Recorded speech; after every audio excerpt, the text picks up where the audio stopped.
I'm in Singapore, and I'm about to go on stage in just a few minutes. I have not given a presentation for over a year now. I was in a little fender bender a while back, and so I took a little bit of time off.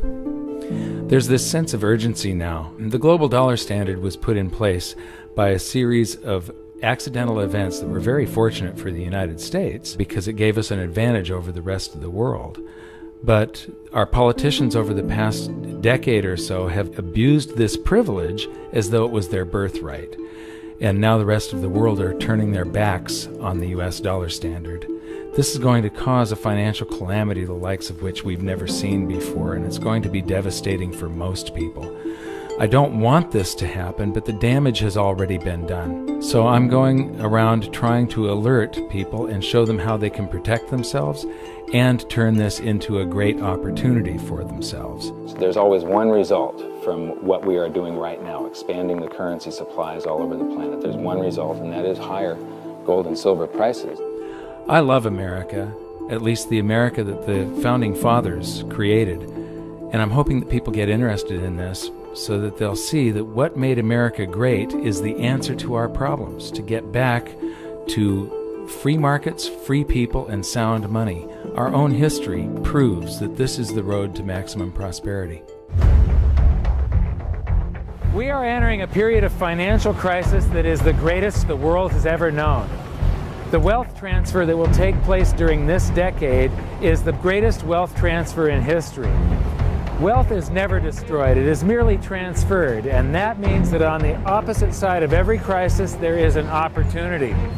The great news is that all you have to do to turn this crisis into your great opportunity is to educate yourself.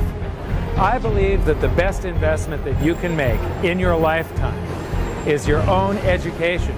Education on the history of money, education on finance, education on how the global economy works, education on how all of these guys, the central bankers, the stock market, how they can cheat you, how they can scam you. If you learn what is going on and how the financial world works, you can put yourself on the correct side of this wealth transfer.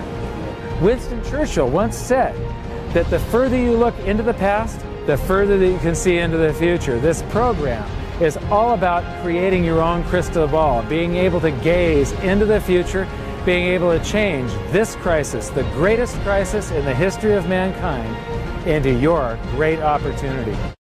Donald Trump says gold is better than cold, hard cash. Donald Trump is renting out the 50th floor of 40 Wall Street for 10 years to APMEX, American Precious Metals Exchange, and accepting 3 32-ounce gold bars as a security deposit. Well, sadly, we all know what's happening to the dollar. The dollar is going down, and it's not a pretty picture, and it's not being sustained by proper policy and proper thinking. This was an opportunity, and maybe an opportunity to show people what's happening with the dollar so that we can do something about it. Mr. Trump is also ready to keep doing business in gold. I never thought this would happen. This is the first time it's actually happened, and maybe it's going to set a trend. A trend that would turn gold from just a safe haven investment and into a viable business alternative to the U.S. dollar. Gold as currency could be making a comeback. Just this afternoon, the Utah House took the first step, passing a bill to recognize gold and silver, there it is, silver, as legal tender. This is something we have not seen in the USA in nearly 80 years. Utah may be just the first of 13 states moving forward with similar legislation. It is the first gold vending machine, and it's actually in a local mall. News Channel 5's Liz Nunez explains. Got any spare change, like maybe a few $100s worth? How about a gold bar from a vending machine? I think it's great. I'm trying to push her into letting me buy one for somebody. Milton and Florence Schneider are the first people in the entire country to get their hands on the gold. Who do you want me to give it to you? The gold-to-go vending machines are already a hit in Europe, but this one in the Town Center Mall in Boca Raton is the only one in the U.S. We seen the commotion, we're like, what's going on here, what is this? And then they unveiled it, and it said gold ATM machine, but I never knew that they could make it into an ATM. You know, where you can get it so conveniently. We have made this machine especially for shopping small Gold gifts, I think the best gift. They put it away and it'll mature later on. Right now, the machine only takes cash, but they're working on making it credit card friendly as well. The company hopes to have at least 30 of these gold vending machines up around the U.S. by next year. In Boca Raton, Liz Nunez, WPTV News Channel 5. Anthony, what is going on? Yeah, Scott, it was the Dow's worst day since February. The market's been whipsawed all week, trying to figure out just where the global economy is.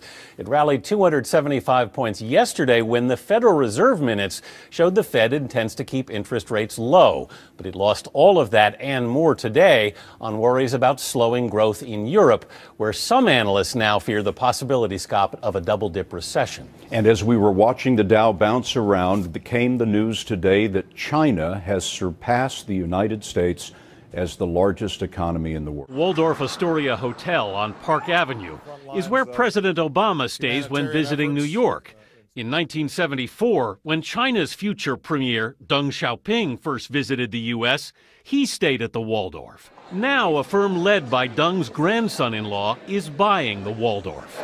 In the largest deal ever by a Chinese investor for an American building, Anbang Insurance will pay almost $2 billion to buy the hotel from Hilton. The Zimbabwean dollar is now worthless. Here in my village, the people are trading in gold, panned from the river.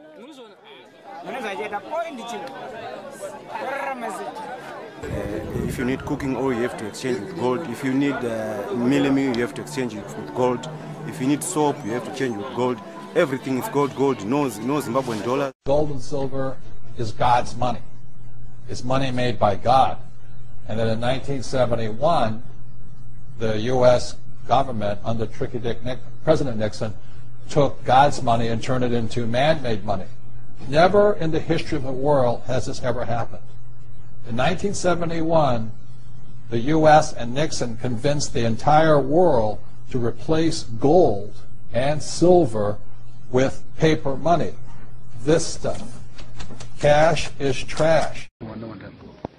They already know. The European Union. Okay. So if you could buy gold now, you buy it. But you want to get as much as possible and lock it down. You want to keep it, don't sell it. And you notice that they're doing this all over the world. They're going all over the world just buying gold. So you believe gold is the most valuable asset gold right now? is going to be the foundation for currency. Wow. It's going to be more important than paper. So what I understand is in Zimbabwe right now. It's all over the world. Wow. But they won't tell you that. I've done all my research on business. So that's why the government is trying to get it off the streets. They want to get the streets, yeah. So that's why they don't want the citizens to have gold. They don't want citizens to have it? They would give you anything for your gold right now. You could deal. Just giving it away. People just giving it away. In the Bahamas, I told them on the radio the other day, you know, they got the same thing. They buy it from all the islands. Every island you go and try to give it to gold. They want all the gold to be in Fort Knox. All. They don't want no gold on the streets. So let me ask you this, on the gold mine, the investment that you made, because Dr. Jewell also makes investments with windmills and different things like that. And so I'm becoming more educated.